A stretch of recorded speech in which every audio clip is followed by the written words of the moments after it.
Subscribe गर्नुहोस् Nepali take 24 YouTube channel र बेल आइकन दबाउनुहोस् latest technology video सबभन्दा पहिला देख्नको लागि।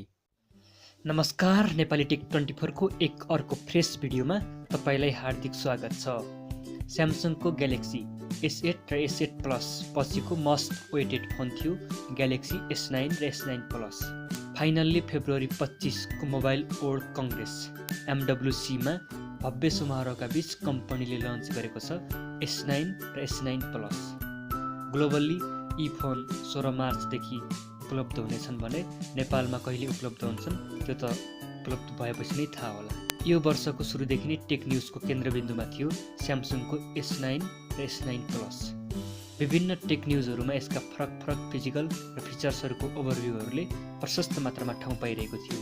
तर फाइनल्ली फोन लन्च हुँदा फिजिकल ओभरभ्यूमा स्यामसङको टिपिकल भ्यू पहिले जस्तो नै देख्न पाइएको छ। S8 भन्दा रिलायबल ठाउँमा फिङ्गरप्रिन्ट दिएको छ भने क्यामेरा मच मोर बेटर गरिएको छ। स्टुडियो स्पिकर यी फोनहरूको अर्को प्लस पोइन्ट हो। आज हामी यिनै फोनको बारेमा चर्चा गर्नेछौँ। आउनुहोस् सुरु गरौँ।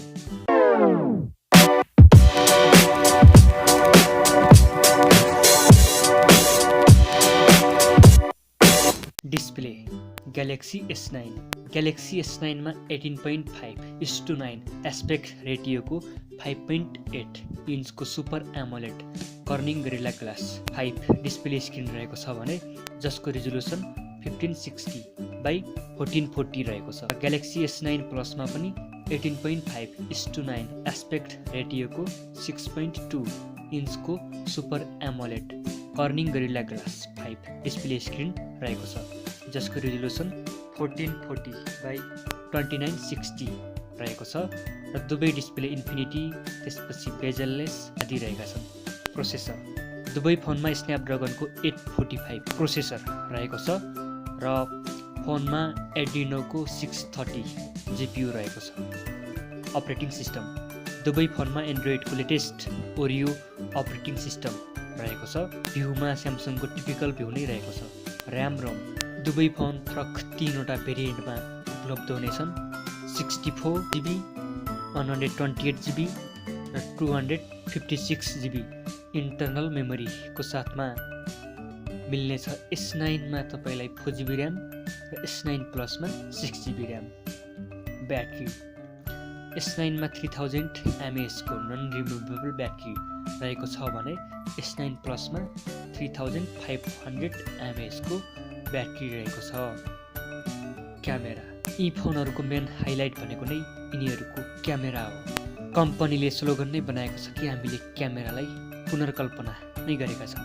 S9 मा मिल्दछ सिङ्गल रियर क्यामेरा जसको एपरेचर रहेको छ f1.5 र f2.4 को बिचमा, जसलाई हामी भेरिएबल एपरेचर पनि भन्दछौँ। र फ्रन्ट क्यामेराको कुरा गर्दा S9 मा 8 मेगापिक्सलको फ्रन्ट क्यामेरा रहेको छ जसको एपरेचर f1.7 रहेको छ र फ्रन्ट क्यामेराबाट पनि तपाईँ पोर्ट्रेट मोडमा फोटो लिन सक्नुहुन्छ। अब कुरा गरौँ S9 प्लसको। S9 प्लसमा ड्युअल सेटअप रियर क्यामेरा मिल्दछन् भने दुवै क्यामेराको मेगापिक्सल 12 रहेको छ र सेम S9 कुनै फ्रन्ट क्यामेरा मिल्दछ। S9 प्लसमा पनि 8 मेगापिक्सलको f1.7 एपरेचरको साथमा। दुवै फोनको क्यामेरामा नयाँ फिचर्स दिएको छ अगमेन्टेड रियालिटी यानि कि AR फिचर्स, जसले तपाईँको फेस स्क्यान गरेर मिल्दोजुल्दो रूपमा तपाईँको फेसको इमोजी बनाइदिनेछ र त्यसलाई तपाईँ विभिन्न मेसेजिङ एपहरूद्वारा सेयर गर्न सक्नुहुन्छ। र क्यामेरामा सुपर स्लो मोसन आदि जस्ता फिचर्स पनि दिएको छ। र अरू फिचर्सहरूको कुरा गर्दा दुवै फोनमा हाइब्रिड सिम स्लट रहेको छ जसमा तपाईँ 2वटा नानो सिम कार्ड वा एउटा माइक्रो SD प्रयोग गर्न सक्नुहुन्छ। दुवै सेटमा हेल्थ रिलेटेड फङ्सन पनि दिएको छ जस्तै ब्लड प्रेसर टेस्ट आदि। र यी मोडेलको अरू विशेषताहरूमा dual speaker, AR emoji, Bixby, IP68 प्रविधि आदि रहेका छन्। सेक्युरिटीको कुरा गर्दा फोनमा आइरिस स्क्यानिङ, फेस अनलक र फिङ्गरप्रिन्ट जस्ता सबै अप्सन रहेका छन्। र स्यामसङको आफ्नै आर्टिफिसियल इन्टेलिजेन्स बिक्सबीलाई पहिलेभन्दा धेरै बेटर गरिएको पनि स्यामसङले बताएको छ। IP68 प्रविधि भनेको यी फोनहरू वाटर र डस्ट रेसिस्टेन्स छन्। भिडियो हेरिदिनुभएकोमा धन्यवाद। तपाईको कुनै सल्लाह सुझाव वा प्रतिक्रिया भए कमेन्ट बक्समा अवश्य लेख्नुहोला। भिडियो लाइक र हाम्रो च्यानल सब्स्क्राइब गर्न नबिर्सनुहोला। आजको लागि यति नै, धन्यवाद।